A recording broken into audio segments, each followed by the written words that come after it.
Hi guys, welcome to today's video. In today's video, we'll look into a scenario in which Italy and France go to war. Unlikely, but supposedly Italy's stronger this year, but not really. We all know the difference. France has a population advantage, I believe. I'm pretty sure. With Italy not declaring war on France, but we're going to color France blue, Italy attacks France, and in this invasion, they view they can take all of France's coast. How realistic is that, you may ask? Not realistic at all for Italy to believe that. With Italy quickly seizing the Alpine lands and moving towards the city of Marseille, which they managed to seize. But France makes this a stalemate, pushing it back to the Alpines. But unfortunately for France, Italy breaks through and takes Marseille again. France, are you even defending it at this point? Question mark. France surrenders. What? Just kidding. Although it's a funny joke. With Austria joining France, saying, "Oh, we can gain lands out of this. I want Tyrol." Definitely Austria breaking its neutrality. So realistic. But as long as they don't get Britain involved, they're fine, France's. As northern parts of Italy falling to Austria. To push these back, Italy loses minor territories as they don't send many troops.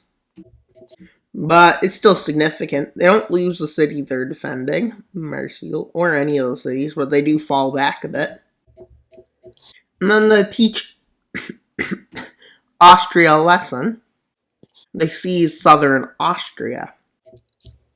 If I'm trying to persuade Germany, which is exactly what happens, Germany joins. Look how realistic it's getting. Germany is betraying France. So realistic. And it's seeming like Germany and Italy might win. But don't forget, there's France, guys. France is a powerhouse. Or is it? With France hearing that Germany is going through what Germany always does. Because Germany is Germany. And they move right down through these lands. But eventually, a stalemate is created in this region, where France calls on their ally Poland, which Germany did not expect Poland to join this war. And it's getting more suspicious considering, well, Britain decides they're not going to intervene. Britain declares neutrality, with Czechia moving in to liberate Austria's capital and put the government in place. With Germany outraged by this, well, really, Italy is the leader, but Germany is kind of, I would say, really just weak. But it's stronger than Poland again. Poland doesn't get that. And plus, France is not the top 10 anymore. Explain that one. Just explain how Italy is stronger than France. But explain that one. And they move in and they seize lands from Poland. Say Germany is strong without saying they're strong. With Poland managing to create a stalemate because they just conscript a bunch of people, which is irritating to Germany. They just leave the stalemate and they go over to the Western Front. They move troops into Italy as their front isn't really working on either side. So, well, they move into Italy's front. They manage to take all of France's access to the Mediterranean Sea. And they move over to their access to the Atlantic Ocean. Unfortunately, France makes a fatal mistake of trying to move all these forces out, so they send 100,000 troops or something crazy down here.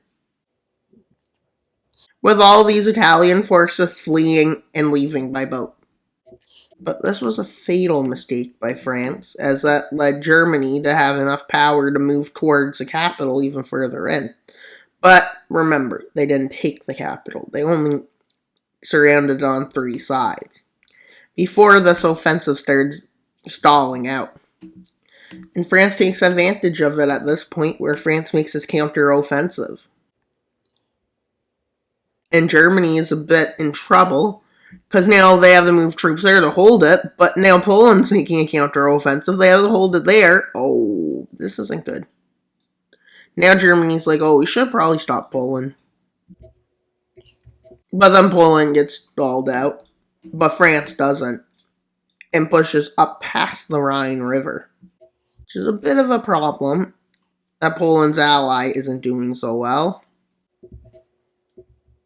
Italy's ally, not Poland's. Italy's doing fine. With them deciding to not focus on Italy first, as Italy is the stronger one. Or so the statistics say.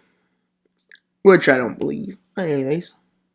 Now them waiting for Poland to liberate all the eastern lands. They decide, hey, everybody, it's time for our invasion of Germany. And Austria says, we want Bavaria at the end. With France saying, we want the Rhine area. With Belgium, Luxembourg, and Netherlands asking for small pieces of land, Poland asks for significant. And then Germany questions, is it worth even fighting anymore after they've lost? They surrender, which has Italy a bit frustrated because that's all Italy left is Italy. With Austria and France starting its offensives. Italy's in a bit of a problem because Germany fell, and Germany's a strong nation. But they did end up bringing all of Europe into the conflict, which Italy will lose them for. Kind of like they do in every war, Germany brings everyone into the war. With Rome falling, Italy says we shall never surrender with a seize of not Sardinia, but Sicily. And while the south is now falling, with Italy saying we will never surrender, and then they fall. Okay, I guess they're going to have a harsh treaty. Let's see how harsh the treaty is. Despite losing all of the Rhineland, Bivland to the Netherlands, all of Bavaria, all of Saxony basically, and a big chunk of, what's that state? I don't remember its name. Italy becomes a French occupation zone, along with them losing a big chunk to France of, I forget that. I'm going to call it, it used to be known as Piedmont. That was, it once was known as. And, well, Austria gained specific lands, they gained a coastline, and they took Tyrol. Austria and Germany are still German states, but a lot of German lands have been taken. Germany's angry, and they cause another war. They win, no. But they almost win, maybe. But then Britain stops them, and Russia, because that's what happens when you're Germany. Somebody always needs to stop you. And that's all for today's video. Please like, subscribe, and comment. Why should you subscribe? It's good for the channel. We're trying to get to 2,300 subscribers, and we need about 100 more, so please subscribe. Bye, guys.